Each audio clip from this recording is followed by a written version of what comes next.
At sa linis nga ng pagkakahiwa ng katanang to, maaari mo pa itong ipakabit uli, which just shows ng control at quality ng swordsmanship ng matanda.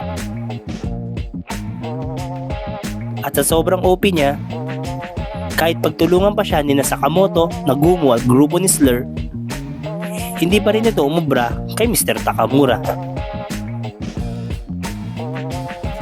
Mahirap din siyang tamaan ng atake dahil any kind of blood loss ay nadedetect ng matanda.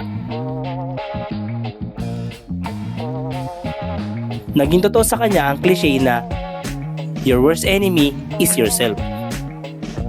Dahil ang tanging tumalo sa matanda ay nang inassume na ni Slur ang persona ni Mr. Takamura, slicing the ferocious old man in half.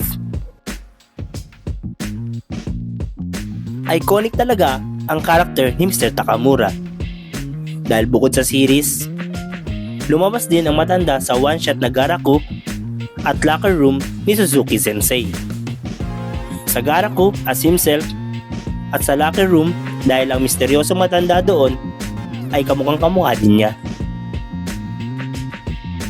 At dahil dito, masasabi mo talagang panis tayong lahat sa lolo mo.